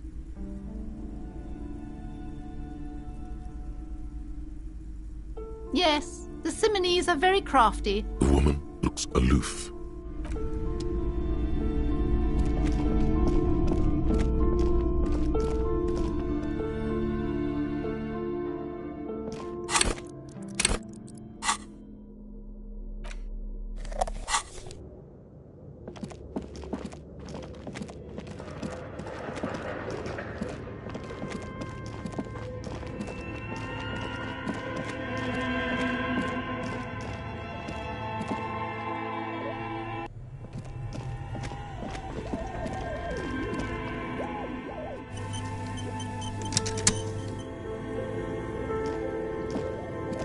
A thick layer of coal dust covers the furnace, coloring it pitch black. Something breaks loose in you. A mighty bellow echoes throughout the chimney's depths. The chatter of tiny voices above suddenly cease. Then, Hello? You've awakened the entity.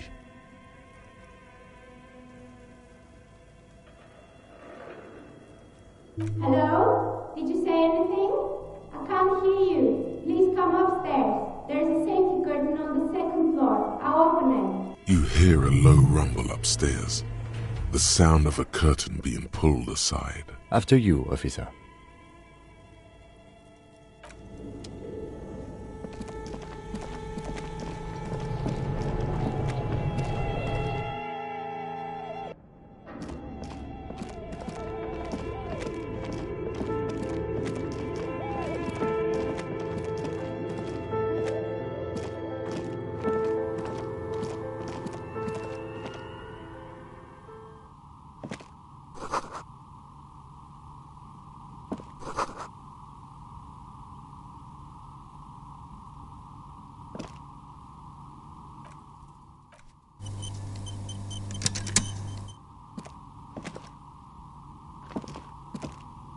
Hello, I'm Nia.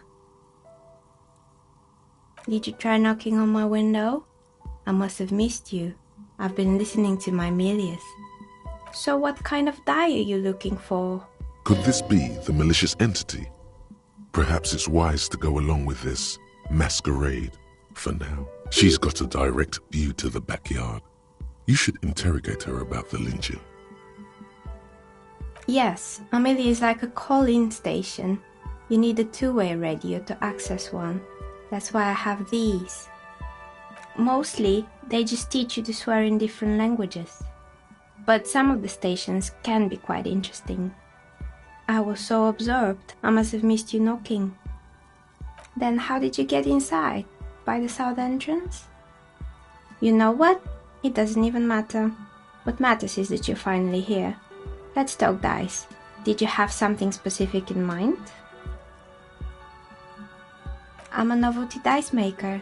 Tell me the name of your role-playing system and I'll make the die you need. That's why you're here, yes? Role-playing games? You know the one made by Fortress Accident. Does that count?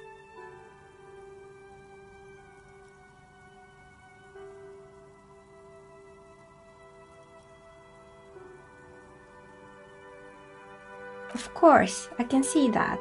I just thought you were a police officer looking for dice. How else can I help you then? No falsehoods are present. She's a novelty dice maker and doesn't have anything to hide. Ask what you need. How did I become one? It was a business decision. I was a regular jeweler at first, but that's an unfocused field with too much competition. Some of my friends were role players. They asked me to make some polyhedral dice out of cobalt. That was my first order. I grew it from there. Not especially. I like working with rare materials and a steady pay. And role players as customers? They're nice people. Some of those nice people have big bucks to spend on novelty items. She's thankful for the security they provide her. Nothing really. I didn't know him. Who cares about the dead body? We might be dealing with a malignant entity here. The lieutenant looks at his notebook. Then, the woman under the large window. Your window looks directly onto the courtyard. You're saying you didn't see or hear anything unusual last Sunday evening? I'm sorry, Detective, but as you know, I usually have my headphones on when I'm working. It shuts out most of the daily ruckus behind my window. Well, there's always something going on in the Whirling's backyard. During daytime, there are usually those kids, and lately I've been seeing a lot of drunk workers hanging about. Must be because of the strike. She's heard of the murder, but did not see it, sire. But I never saw anyone during that fateful Sunday night, I'm afraid. I might have, but in this case, all I would have seen is my own reflection staring back from the darkness. It's light here, but dark in the yard at night. It's really hard to make anything out in the yard when it's dark outside. Besides, I rarely get up to look out the window when I'm in the zone. It's an odd profession, making dice for people, but I like it, and I prefer doing this to sitting at home. She nods. Anything else, officer?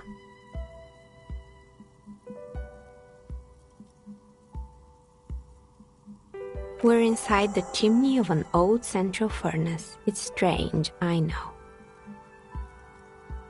But when I arrived here, all the other rooms were taken, so I had to build myself a makeshift home. Besides, I don't really have to pay any rent here, so that's a plus. Plaisance was right. There's an entity living in the chimney. You should ask her about the curse. Creative.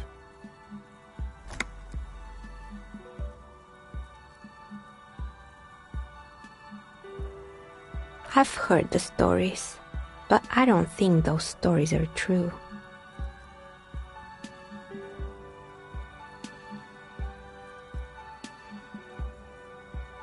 It's just capitalism.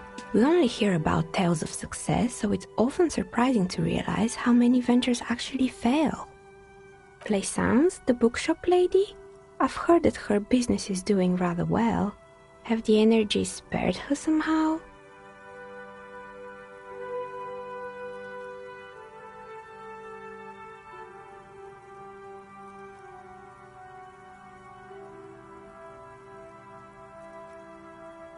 All right, but it's not just the bookstore that's still up and running.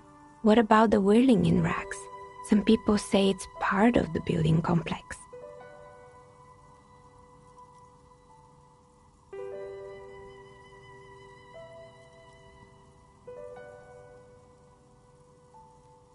You could say so. Both houses were built at the same time and under the East of the Commerce Central project. And then there is me. I've been here for 14 years, selling novelty dice to role-playing enthusiasts. Not exactly a million-real business idea, yet somehow I've survived despite the talk of malicious energies.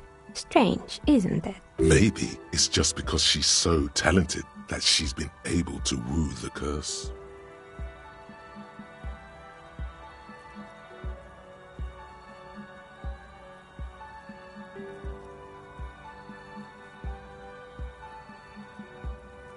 I was just about to ask, what do you think? Do you think the curse is real? Time has come to face the source.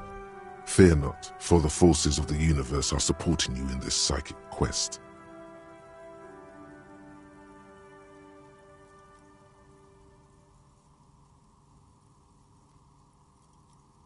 Exactly.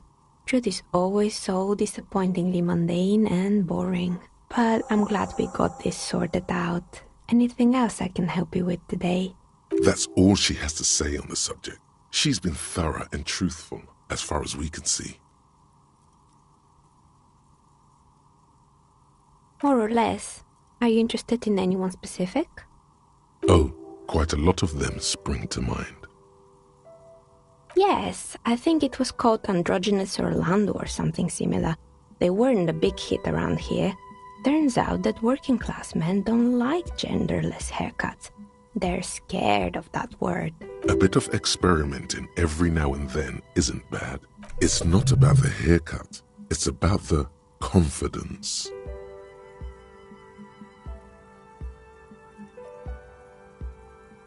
I guess it just wasn't the time yet. It wasn't merely a gym, it was Artemiteps Boxing Club, a community project created to steer at-risk youth away from drugs and crime. A kind man from Zemsk. I heard he had some trouble with the law when he was younger, and that's why he wanted to start the gym, as his way of giving back. Kuno. Who's Kuno?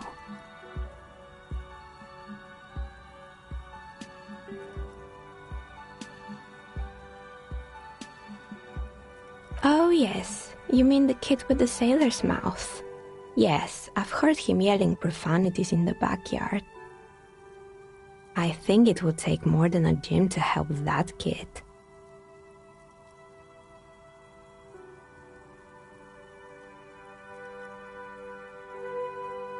It didn't. If anything, it made the youth situation in Martinez even worse. At some point, someone started a rumor that the punching bag downstairs was full of amphetamines. It's not really full of that. No one would store their drugs like that. Eventually, the coalition took away the funding and the club went bankrupt. This was a few years ago. It's gotten much more peaceful around the plaza ever since. Oh, this one's a mess. There used to be a company that promised to repair windows 24 hours a day. What could go wrong with this one, right? Turns out, the business was actually set up as a front for an illicit group that was producing snuff milias. Who would have guessed? What's a snuff milieu? And they never cleaned up the debris either. Now it's just littering the hallway and I have no idea how to get rid of it on my own. It's a Sub Rosa radio station that broadcasts real murders with real victims. Some people pay good money to get off on it. Nothing changes in her tone as she says that, as if it's just another piece of information to lay out for the world. Don't worry, the ICP has a separate division that deals exclusively with unlicensed sub-roses. This isn't our problem. Good luck with that. It's not easy catching those perpetrators. You mean Mr. Fabron, the taxidermist? No, he mostly just did drugs. Anything else? There used to be a fashion atelier here, but I have forgotten the head designer's name. They were doing well for a couple of years, until the insect rights activists came. The atelier produced a certain collection that used chitin among the materials. Apparently chitin is made in the Occident, where it's extracted from beetle wings. And you know how all kinds of political movements are big in the Occident. The activists shut down the biggest chitin supplier, which of course caused the price to skyrocket. And, naturally, all the most fashionable tastemakers refused to be seen in chitin from then on. The atelier went bankrupt before they could finish the collection.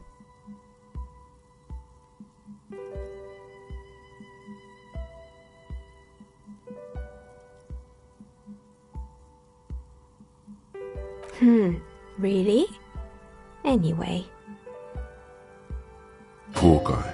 Suddenly, you get a feeling that insects are important to the case somehow. It's hard to say why. They were made by a company called Slipstream. After they pivoted from making rotor blades to skis, their chief executive took off on a vacation with all their money. Honestly, I think it's quite funny. I think he's still sending out holiday transmissions from Tulula or Tiumotiri or Hashtkor or wherever he is. The usual, I imagine. But he's been thinking up all kinds of new business plans and can't wait to get started on them just as soon as he returns. Men like that are a curse. Sure, but Slipstream is history now. All their remaining assets got seized by the bailiffs in 47. I have no idea why those skis and blades are still lying around in the house. Not much use now, I guess. They were just props. Why return them? Fortress accident. the radio game studio. She liked them. They were an interesting bunch. We talked about role-playing systems every now and then. Once, I even saw two of them get into fisticuffs over Wirral. They certainly took their work very seriously, even if they seemed to be chronically liberal with their schedules. The usual, they ran out of money and couldn't get the project done on time. Well, I did hear them talking at times. They seemed to believe they were historical individuals on some grand quest. She sounds almost mocking when she says that.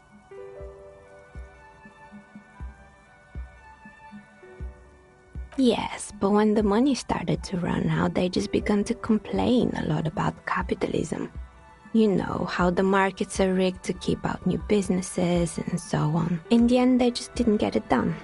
They didn't have enough willpower to produce something truly historic and to show up to work on time. Not the wisest decision. You would have lost all your savings. The result is 1 on a 20-sided die. The dice is black and filled with little silvery flakes, like snowfall. Anything else? Oh boy, the fabled Revachol ICT. You're in for a treat here. The place was owned by two guys who had some rather innovative ideas about marketing. The bear was one of them. Now ask me about their other ideas. Indeed. What were the other ideas? There was really just one, and it involved picking out the prettiest girls in the neighborhood and paying them 20 cents per hour to man the booth. And by man the booth, I mean slump behind the counter with a face that could maim you if you ever dared to disturb their bored magazine browsing. Fritta does the same thing.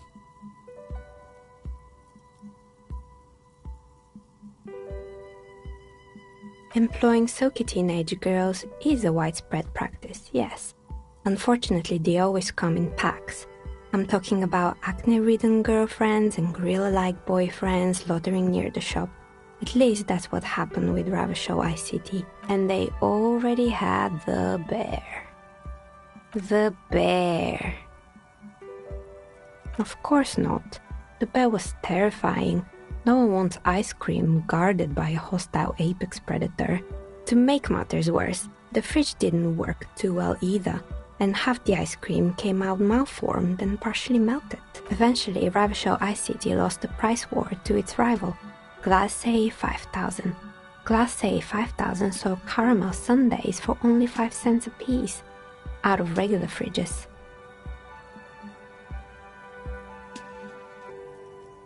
Maybe, because the taxidermist who made the bear definitely wasn't. Doing his job, I mean. He said that the bear was his vision beast. He said he met his vision beast while high on desiccants. Called it Megatherion. Sounds cool.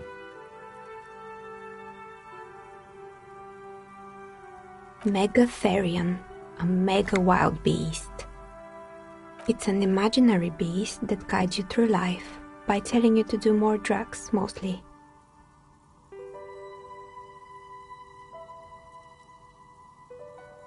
Do you?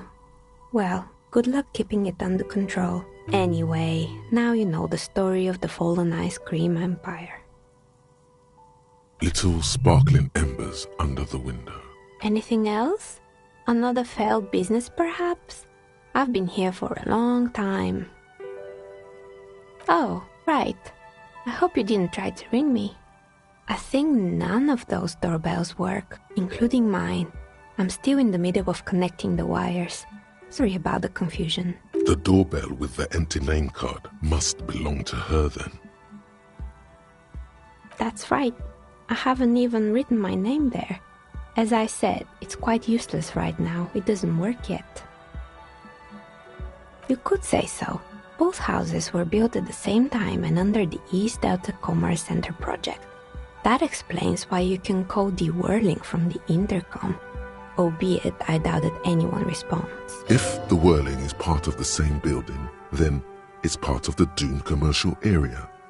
The darkness of this place is there, too. Right, it used to be a gaming arcade. This is an ancient failure, before my time. I'm not surprised, however. My advice, don't base your business on a fad.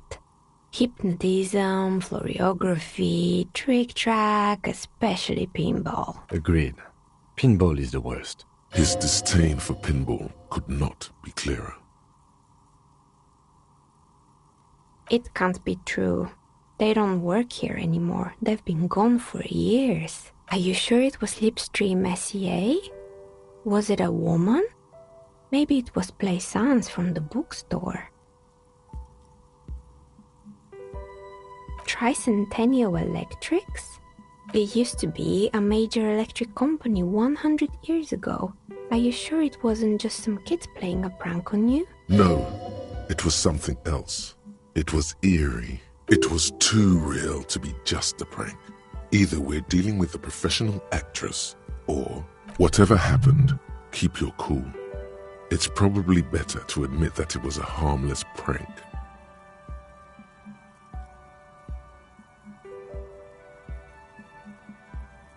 Oh, the kids these days. We were just one of them, and now they're terrorizing us. No solidarity. Sure, I'm listening.